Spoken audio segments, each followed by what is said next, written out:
یعنی بالفاظ دیگر وہ یہ کہنا چاہتا ہے کہ اگر کوئی اسلام کے باہر کسی اور مذہب کا فالوکار ہوگا، ماننے والا ہوگا، وہ بھی روحانیت سیکھ سکتا ہے، وہ بھی روحانیت اونچے مقام پر آ سکتا ہے۔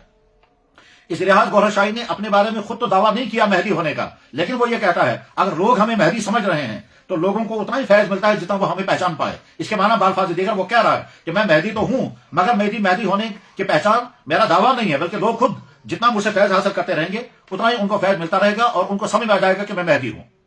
اس نے ایک احمقانہ دعویٰ یہ کیا کہ میری تصویر چاند میں، سورج میں، حجر اسود میں ہے،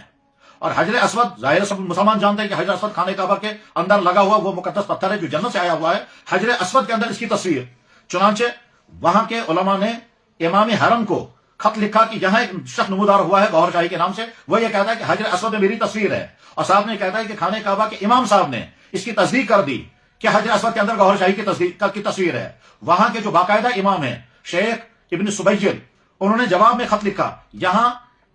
اس نام کا کوئی امام ہی نہیں ہے جس نام کا تذکرہ آپ لوگ کر رہے ہیں، اور حجر اسود میں کہیں کوئی تصویر نہیں ہے۔ پھر انہوں نے لکھا یہ شخص دجال ہے اور فریبی ہے، ضال اور مضل ہے۔ یہ گوہر شاہی جو اب مر چکا ہے وہ یہ کہتا ہے کہ حضرت موسیٰ علیہ السلام کی قبر آپ کے جسم عطر سے خالی اور شرک کا اڈا ہے۔ ایک جگہ یہ کہتا ہے مرزا غلام محمد قادیانی تو بہت بڑا عابد اور زاہد شخص تھا، یہ کہتا ہے کہ انبیاء علیہ السلام تو اللہ کی دیدار کو ترستے ہیں اور اولیاء کو ہر وقت دیدار ہوتا رہتا ہے۔ یہ کہتا ہے کہ بھنگ اور چرس کوئی حرام چیز نہیں ہے، بلکہ یہ وہ نشے کی چیزیں ہیں جس سے روحانیت میں اضافہ ہوتا ہے۔ ساتھ میں کہتا ہے کہ علماء نے خواہ بھنگ و چرس کو حرام کر رکھا ہے۔ یہ اور اس طرح کے بہت سارے عقائد ہیں جو ان کی طرف منسوب ہیں۔ اس خطے کے تمام طبقات کے علماء نے،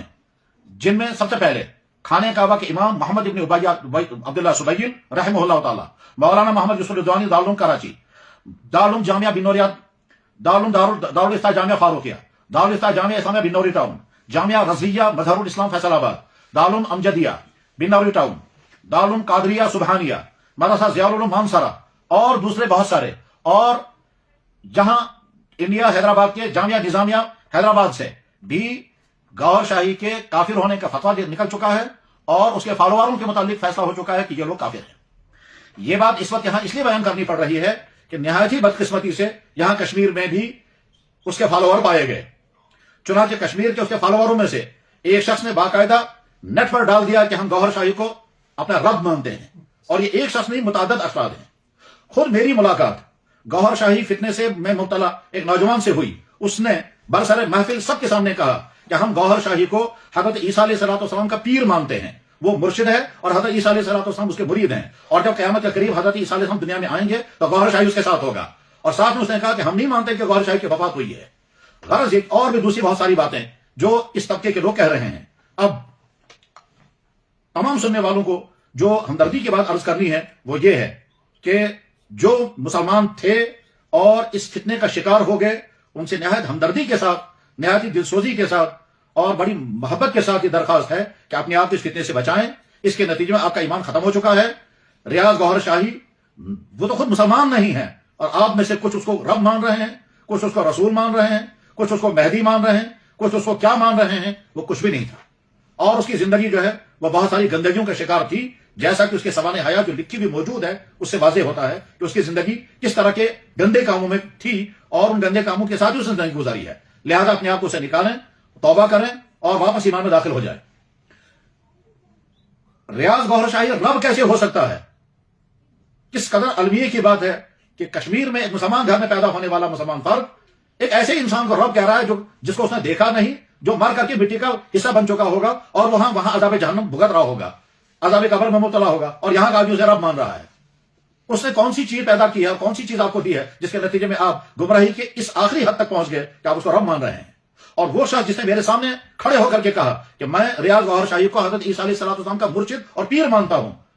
عیسیٰ علیہ السلام اللہ کے نبی، قرآن کریم میں حضرت عیسیٰ علیہ السلام کی حیرت انگیز پیدائش کا تذکرہ موجود ہے۔ تمام حضرت عیسائی حضرت عیسیٰ علیہ السلام کو نبی مانتے ہیں، مسلمان حضرت عیسیٰ علیہ السلام کو نبی مانتے ہیں۔ قرب قیامت میں حضرت عیسیٰ علیہ السلام دنیا میں تشریف لائیں گے اور اس کے بعد پھر وہ تمام کارنامے انجام دیں گے جن کی پیشنگوئی جناب رسول اکرم صلی اللہ علیہ وسلم نے فرمائی ہے۔ تو عیسیٰ علیہ السلام ایک اولو العزم انبیاء علیہ السلام میں سے ہیں، اور آج ایک شخص یہ کہتا ہے کہ گوہر شاہی اس کا مرشد اور اس کا پیر ہے۔ اس سے زیادہ بڑی گمراہی اور کیا ہوگی؟ تو ان تمام بھائیوں سے بڑی درمندی کے ساتھ درخواست یہ ہے کہ اس کفر کو چھوڑ دیں اور ایمان کی طرف واپس آئیں، اور اگر سمجھنے کے ارادے سے، افہام و تفہیم کے جذبے سے حق پانے کے جذبے سے کسی صحیح عالم کے ساتھ ملاقات کریں اور بحث نہیں، لڑائی جھگڑا نہیں، نرمی کے ساتھ سمجھنے کی کوشش کریں اور اپنے عقائد تفصیل کے ساتھ بتائیں، اور یہاں سے ہمدردی کے ساتھ سمجھایا جائے گا کہ کیسے وہ شخص باطل ہے، کیسے اس کے افکار غلط ہیں، اور کیسے یہ سارا جہنم کا راستہ ہے۔ یہ تو ان حضرات کی خدمت میں درخواست ہے۔ اور جو بھائی ہمارے اس فتنے سے محفوظ ہیں ان سے درخواست ہے کہ وہ خود چوکنا رہیں، اپنے بچوں کو محفوظ رکھیں۔ کچھ نہیں معلوم ہے کہ آپ کے بچے کو کون آدمی کیا آ کر کے پڑھائے گا اور آپ کا بچہ کہاں سے کہاں پہنچ جائے گا۔ ظاہر ہے جو لڑکا ہم سے بحث کرنے کے لیے آیا وہ ایک مسلمان گھر میں پیدا ہونے والا لڑکا، آپ نہیں معلوم ہے اس کے باپ کی حالت کیا ہے اور اس کی خود کی حالت یہ ہے جو اس نے ہمارے سامنے بیان کی، تو ظاہر ہے اس پر کسی نے محنت کی ہے۔ ورنہ کشمیر کے دور دراز کے گاؤں میں اس کے پاس کون سا لٹریچر پہنچ گیا جب اس نے خود گوہر شاہی کو نہ دیکھا، نہ یونس گوہر کو دیکھا، نہ وہ پڑھا لکھا زیادہ ہے، نہ وہ قرآن پڑھا ہوا ہے، نہ وہ حدیثیں جانتا ہے، تو کسی نے تو اس کو اس کنفیوژن کا شکار بنا کر کے گمراہی میں ڈال دیا ہے۔ اس لیے اپنے بچوں کی حفاظت کی فکر کریں، کہیں ایسا نہ ہو کہ ہمارا کوئی بچہ کسی بھی کفر میں مبتلا ہو جائے۔ کفر کی جتنی اقسام دنیا میں ہیں، چاہے وہ شرک والا کفر ہو، چاہے وہ مرزائیت والا کفر ہو، چاہے وہ گوہر شاہی والا کفر ہو، یا اس کے علاوہ اور کوئی دوسرا کفر ہو، دھوکہ یہ دیتے ہیں کہ گوہر شاہی امام مہدی ہے، اور ساتھ میں کہتے ہیں کیا آپ لوگ امام مہدی کو نہیں مانتے؟ جواب یہ ہے کہ یقیناً امام مہدی ہیں، اور ان کی پیشن گوئی جناب رسول اکرم صلی اللہ علیہ وسلم نے اپنی بے شمار احادیث میں فرمائی ہے۔ مسلمانوں کا عقیدہ یہ ہے کہ قیامت کے قریب پہلے امام مہدی آئیں گے، اس کے بعد حضرت عیسیٰ علیہ السلام تشریف لائیں گے۔ امام مہدی کی تمام علامتیں اللہ کے نبی علیہ السلام نے بیان فرما دی ہیں۔ ان میں سے پہلی علامت اس کا نام محمد ہوگا،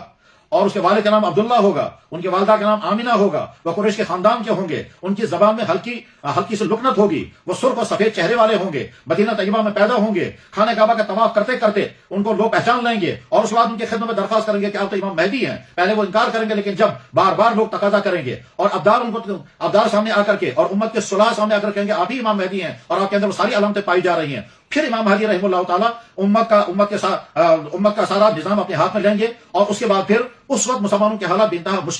مشکلات والے ہوں گے، اور مسلمانوں کے خلاف چاروں طرف سے یلغار چل رہی ہوگی، پورے عالم میں کفر پھیل چکا ہوگا، مظالم عام ہوں گے، یہاں تک کہ امام مہدی رحمہ اللہ تعالیٰ ایک لمبا سفر کر کے ملک شام پہنچیں گے۔ بیت المقدس کے قریب دمشق مشہور شہر ہے، دمشق کے اندر جو جامع مسجد ہے، اس جامع مسجد کے سفید مینارے پر حضرت عیسیٰ علیہ السلام کا نزول ہوگا، اور وہ حدیثوں میں موجود ہے کہ حضرت امام مہدی تمام نمازیوں کو لے کر کے مسجد میں انتظار میں ہوں گے فجر کی نماز پڑھنے کے لیے۔ ابھی نماز کھڑی نہیں ہوئی ہوگی کہ مینارے سے آواز آئے گی، حضرت عیسیٰ علیہ السلام کو فرشتے اتار کر کے مینارے پر رکھیں گے، حضرت عیسیٰ علیہ السلام نیچے تشریف لائیں گے، ان کے جسم پر 2 زرد رنگ کی چادریں لپٹی ہوئی ہوں گی، اور وہ ایسے ہوں گے جیسے ابھی غسل خانے سے غسل کر کے باہر تشریف لائے ہوں، پانی کے قطرے ان کے جسم سے ٹپک رہے ہوں گے، اور سیڑھی لائی جائے گی، حضرت عیسیٰ علیہ السلام دنیا میں تشریف لائیں گے، پھر امام مہدی امامت کریں گے، امامت کے بعد پھر حضرت عیسیٰ علیہ السلام امت کی باغڈور اپنے ہاتھ میں لیں گے، اور پھر نظام آگے چلے گا، یہاں تک کہ دجال کا قتل حضرت عیسیٰ علیہ السلام کے ہاتھوں باب لد پر ہوگا، اور باب لد اس وقت اسرائیل کا مشہور شہر ہے۔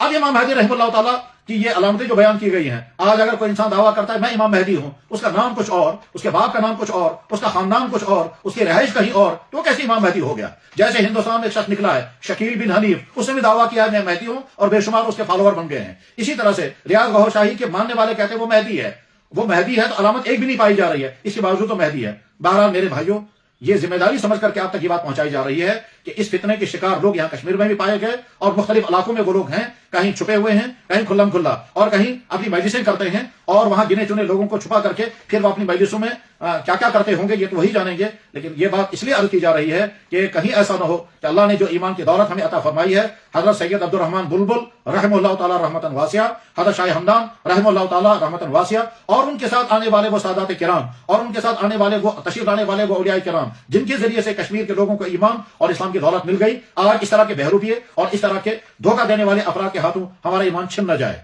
اللہ کرے ہمیں اپنی ایمان کی قدر اور اپنی ایمان کی حفاظت کی فکر ہو جائے، اور جو بھائی گمراہی کا شکار ہو گئے ہیں اللہ ان کو ایمان کی دولت کی واپس عطا کر دے، وہ پھر واپس دائرے اسلام میں داخل ہو جائیں اور اس فریب سے اپنے آپ کو نکال لیں، اور جو مسلمان بھائی محفوظ ہیں اللہ تعالیٰ آئندہ کی ان کی حفاظت فرمائے۔ اس سلسلے میں کتابیں چھپ چکی ہیں، اور یہاں سری نگر میں بھی اس بارے میں کتاب موجود ہے۔ جن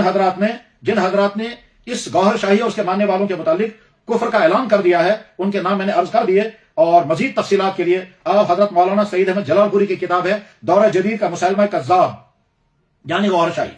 محمد نواز فیصل آبادی کی کتاب ہے گوہر شاہیت اور اسلام اور قادیانیت اسلام کی عدالت میں، اور مفتی نعیم صاحب کی کتاب ہے ادیانی باطلہ و صراط مستقیم، اور اس کے علاوہ سری نگر شہر کے اندر ایک کتاب چھپی ہے جو اس کو حاصل کیا جائے اور اس کو حاصل کر کے پڑھا جائے، یہ گوہر شاہی کون ہے، اس کے عقائد کیا ہیں، اس کے ماننے والے آج کا عقیدہ رکھتے ہیں، اور ان کا نعرہ کیا ہے۔ اللہ تعالیٰ شان ہو اس گفتگو کو کہنے والے کے لیے بھی اور سننے والے بھائیوں کے لیے بھی ایمانی اور دینی نفع کا